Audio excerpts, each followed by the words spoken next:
Hi, welcome to Mrs. Park's Algebra 1 class. This is Chapter 2, Section 4, Solving Equations with the variable on each side. Okay, so why are we learning this? The equation y equals 1.3x plus 19 represents the number of times Americans eat in their cars each year, where x is the number of years since 1985 and y is the number of times that they eat in their car. The equation y equals negative 1.3x plus 93 represents the number of times Americans eat in restaurants each year, where x is the number of years since 1985 and y is the number of times that they eat in a restaurant. So the equation 1.3x equals plus 19 equals negative 1.3x plus 93 represents the year when the number of times Americans eat in the cars will equal the number of times Americans eat in the restaurants. So I don't know why one would want to find out when the year that number of times Americans eat in cars will equal the number of times Americans eat in restaurants. But if you wanted to find out, this is how you would set up the equation and you would solve for x. So as you can see here, there's a 1.3x here and a negative 1.3x on the other side of the equation, equal sign. So you would have to make it so that your answer is x equals a number. Okay, and how do we do that?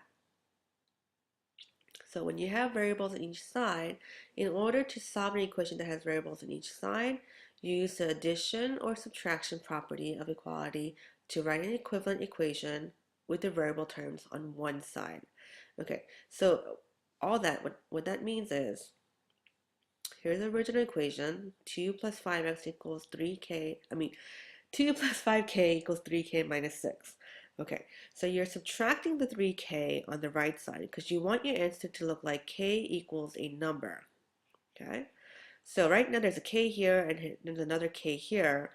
So you want your k to be on one side. So let's get rid of that 3k by subtracting 3k. So that got rid of it. If you do one thing on one side of the equation, you have to do the same thing on the other side of the equation. So you're going to take away 3k from 5k as well. That leaves you with 2 plus 5k minus 3k equals 2k equals, and you have a negative 6 here, so bring that down. Okay, now you have the k on one side.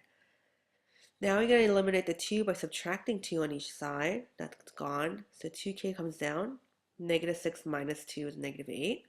In order to eliminate the 2 here and isolate the k by itself, you're going to divide each side by 2. Now you have k equals negative 8 divided by 2 is negative 4. And that's how you find your answer. Once you find your answer, if you want to check and make sure that you got it right, put the negative 4 back into the original equation. So instead of k, you put negative 4. Instead of k here, put negative 4.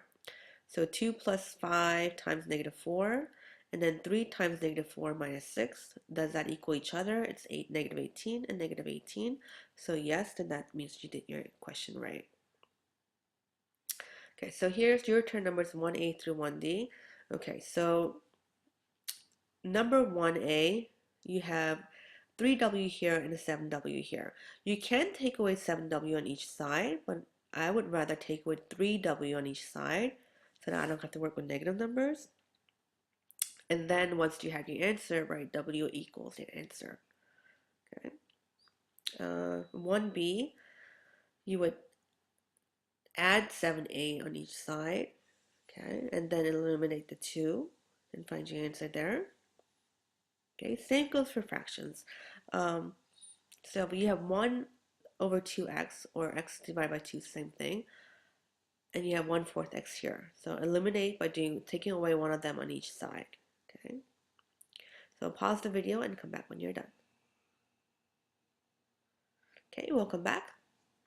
Here's a quick study tip for you.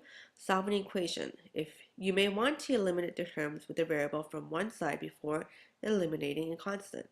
So that means get rid of the variable term first. So example, if you have here 6 times 5m minus 3 equals 1/3 times 24m plus 12. All right. So you use the distributive property first. And we all know very well how to do that. Okay, arrow means multiply. So you got 30m minus 6 times 3 is 18 equals 1/3 of 24 is 8m plus 1/3 of 12 is 4. Okay, so they're saying here, eliminate the terms with a variable from one side before eliminating a constant. So let's get rid of the letters first is what they're saying. Okay, so you have a 30m here and an 8m here. Let's get rid of that 8m by subtracting 8m on each side. Okay, now you have 22m minus 18 equals 4. Okay, now you're going to get rid of that negative 18 by adding 18 on each side. Now you have 22m equals 22. Divide by 22 and you get m equals 1. Okay. So here's your turn 2a and 2b. So pause the video, and if you're not sure how we just did the previous problem, before you move on to these your turns, go back on the video and watch it again, and then finish 2a and 2b and come back when you're done.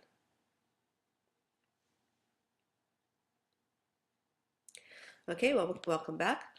Some equations may have no solution. That is, there is no value of the variable that will result in the true equation. Some equations are true for all values of the variables. These are called identities. So, in math, when you say there's no solution, the symbol that represents no solution is, it's kind of like a 0 and have a line slash going through it. Whoop, that's not a pretty one. A line going through it. There we go. Okay, so that means no solution. Okay, so find special solutions. So in this case, if you have an equation and you solve it, you did everything right, and your answer looks something like this. It's 5 equals negative 12. It's not true. So in this case, there's no solution. Okay? But if you solve everything and you have something like this where 0 equals 0, yes, that's obvious, or you have something that's 5 equals 5, then in this case, it is an identity, and it is always true for all values. That means all answers can be true. Okay, so here's your turn, 3A and 3B. So let me know if any of these have no solutions or have all identity as a solution. All right, welcome back. So here is a concept summary of what we've learned. So steps for solving equations. So step 1, simplify the expression on each side. Use the distributive property as use it. So first thing we do, we're going to simplify if you need to use a distributive property. Second step, you're going to add or subtract to get the variable on one side. So move all the letters onto one side. Okay, and then last, multiply or divide to solve for your equation. All right, so here is another problem. Find the value of x so that figures have the same area. So for the area of this figure, you have to do x times 10, which is 10x. It would equal, so here you have 3 plus x, and you multiply that by 6. Okay. So they're saying this is going to be equal. Okay.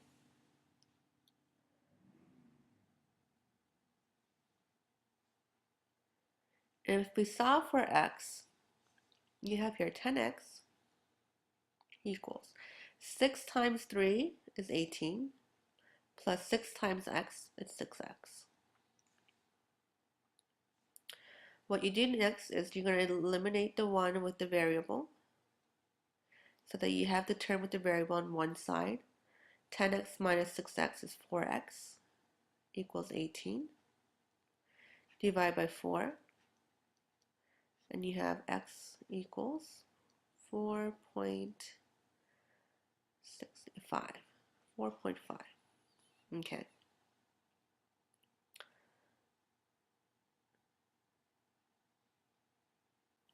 Okay, so when you have x equals 4.5, you know your B is your answer. Okay. All right, here's your turn, 3A and 3B. Find the value of x so that the figures have the same perimeter. So remember, it's not the area. Perimeter is when you add all the sides. So go ahead, do 3a and 3b. Oh, actually, this is just